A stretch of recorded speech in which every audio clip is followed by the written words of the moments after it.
All right, so Ford, huh? Guessing you're here because you want to see what's up with them going into 2025. Definitely a big year coming up. Big year for all the automakers, really, but for this deep dive, we're going to look at this Motley Fool article. One thing Ford must get right for investors in 2025. It came out pretty recently, actually, December 23rd, 2024. And, well, let's just say they don't sugarcoat things. The big takeaway is that Ford's got some serious challenges ahead, especially with all these recalls. Yeah, that was kind of hard to miss. Yeah. The article actually opens with this whole bit about how Ford's basically become synonymous with recalls. You know, the old joke about found on roadside dead. Oh, yeah, I've heard that one. Well, they say it's not so funny anymore when you're the one leading the industry in recalls for 3 years straight. And not just leading, having the most in 2024, too. Exactly. So it's not just a few isolated incidents, right? We're talking about a pattern here, and that's going to be worrisome for investors, right?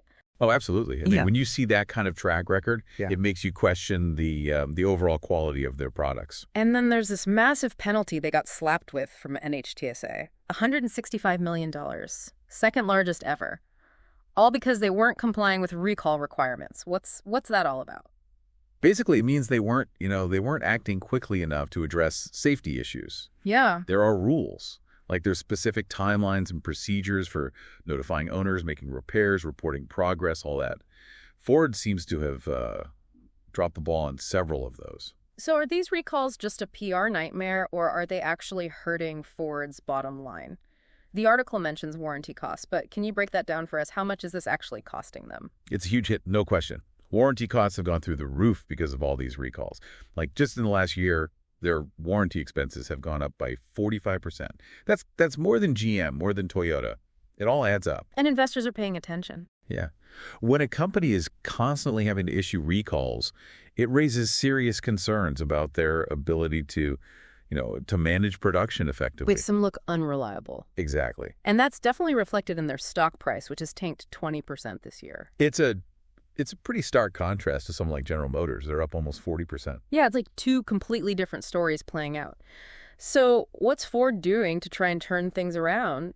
They're bringing in a new head of quality in early 2025. Is that going to make a difference? It could. A fresh perspective can sometimes shake things up. But, these things take time. Yeah. We're talking about changing a whole culture, not just a few procedures. Right. It's not like flipping a switch. Exactly. It could be 18 months, even longer, before we see any real impact. But even then, Ford's got a lot more to worry about than just these recalls. They've got some serious competition in China. Their EV division is bleeding money. And then there's that whole restructuring going on in Europe. So it sounds like they're kind of facing a perfect storm right now. Yeah, you could say that. I mean, in China, they're going up against some really aggressive domestic automakers. Yeah, I've heard those guys are tough. Especially in EVs, they're grabbing market share like crazy. And EVs are another problem for Ford, right? I mean, they're investing a ton, but it's still not clear when those losses are going to turn around. Yeah, they're playing catch up to Tesla and some of those Chinese companies we just talked about.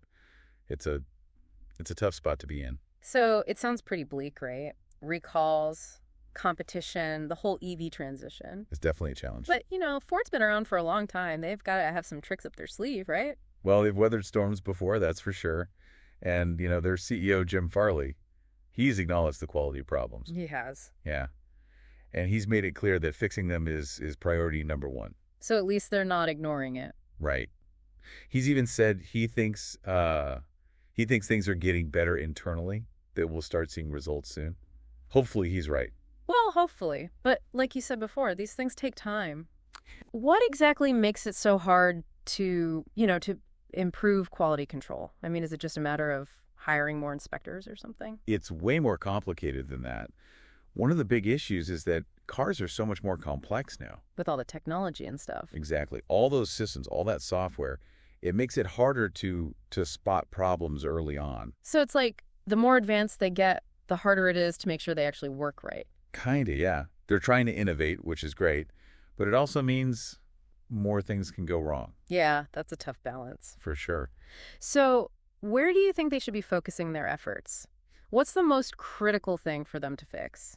Well, I think a big part of it is their suppliers. Their suppliers. Yeah.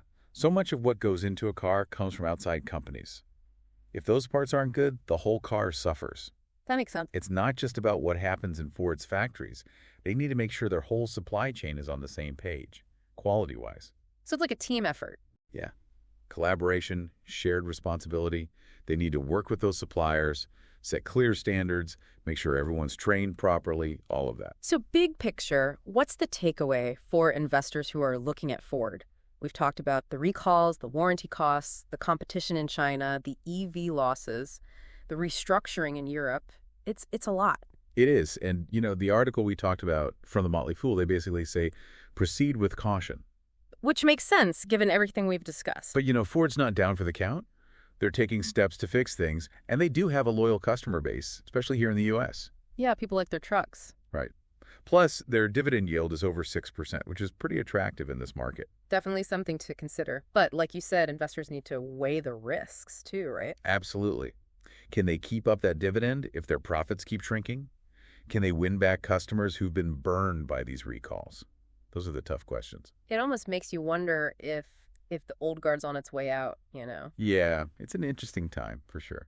You've got these startups like Tesla and Rivian who are all in on EVs from day one. Right. And then you've got the big guys like Ford trying to catch up. It's a totally different game. It really is.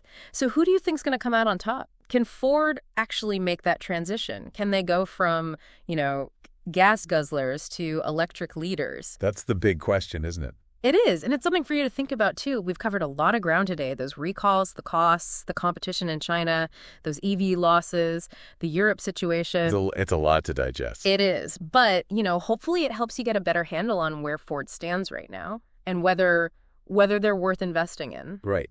At the end of the day, it's your call. Yeah. It depends on, what you're looking for, how much risk you're comfortable with. Exactly. Everyone's different. But at least you're going into it with your eyes open now, right? That's the goal. So knowing all of this, all the stuff we just talked about, what do you think? Ford, buy, sell, or hold? Yeah. But, no right or wrong answers here. We just want to give you the information so you can make the best decision for you. Exactly. And, even beyond just the investment side of things, I think this whole discussion with Ford kind of shows you what's happening in the industry as a whole. How so? Well, it's all changing so fast, right? Mm-hmm. The technology, what customers want, it's all in flux. And for these companies, it's adapt or die, basically. So even if Ford figures out the quality stuff, they've still got to navigate this whole EV revolution. Right. They can't just rest on their laurels. Even if they get things back on track, they got to be looking ahead, constantly innovating. Yeah. It's like you're never really done, are you? Nope. Not in this business. Well, that's a pretty thought-provoking way to wrap things up. Thanks for joining us for this deep dive into Ford. It's been quite a ride. It has. Thanks for having me.